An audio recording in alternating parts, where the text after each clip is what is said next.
लगता है जैसे तुम रहोगे बीवी वैसे ही मिलेगी।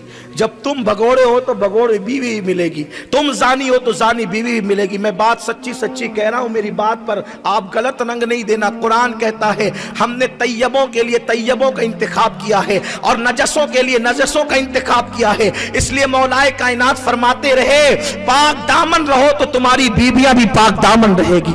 और अगर गलती हो गई है सुनने के बाद सच्ची तौबा कर लो तो तुम्हारी बीवियां भी पाक दामन रहेगी। वरना अगर गंदगी में डूबे रहे तो फिर याद रखना, अगर तुम किसी की थाली को झूठा करोगे तो तुम्हें भी झूठी थाली में खाना नसीब होगा। इसको हया के पर्दे में अच्छी तरह से कहना चाहता हूं। किसी के घर में, अपने शीशों के घरों में बैठकर मिट्टी के घरों में पत्थर मत मारा करो, वरना तुम्हारे शीशे के घर पहले टूटेंगे। आजकल के नौजवान छोकरे ये सोचते हैं कि मेरी बीवी बहुत पाक दामन और पारसा होना चाहिए और मैं गंदगी में मुंह डुबोता रहूं, मैं गलाजत में मुंह डालता रहूं, फिर भी मेरी बीवी बड़ी नेक हो। ऐसा कभी नहीं हो सकता। मैं अक्सर अपने नौजवानों से एक बात कहता हूं, अल्लाह के हबीब ने फरमाया कमा तदीन तुदान, जैसा करोगे वैसा भरोगे, जैसा करोगे वैसा पाओगे। खुद गंदगी में मुंह न डालो ताकि तुम्हें पाक बीवी मिले, और कोई गंदगी में मुंह डालता है तो उसकी मदद भी मत करो वरना तुम्हारे घर में आग लगेगी। कुरान कहता है कि बुराई में और बेहयाई में एक दूसरे की मदद मत करो।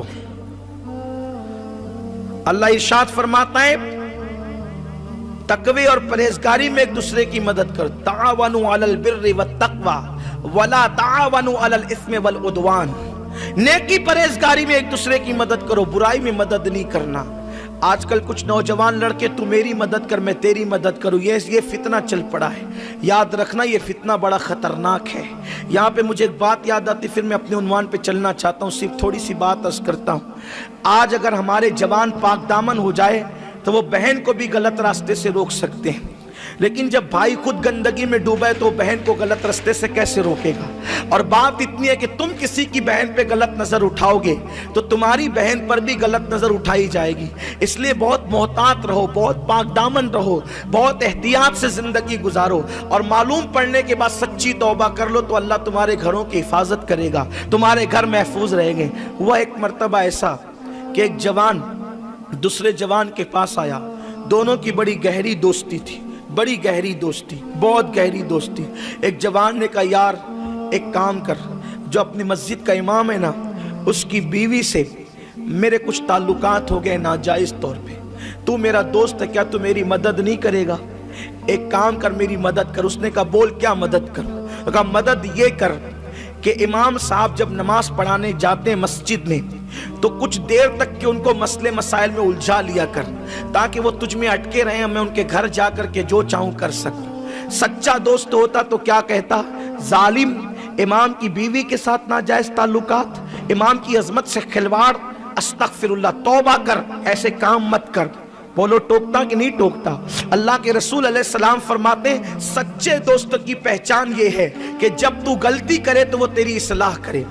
और सच्चा दोस्त ये क्या गंदगी में एक दूसरे की मदद। उसने कहा भाई वो दोस्त ही क्या जो दोस्तों के काम ना है, ठीक है मैं जाके उस इमाम को इतना अटकाऊंगा, मसले मसाइल में उलझाऊंगा, इतनी बहस उससे करूंगा कि वो देर तक के घर ही ना सके, ताकि तेरे जी में जो आए तू कर सके।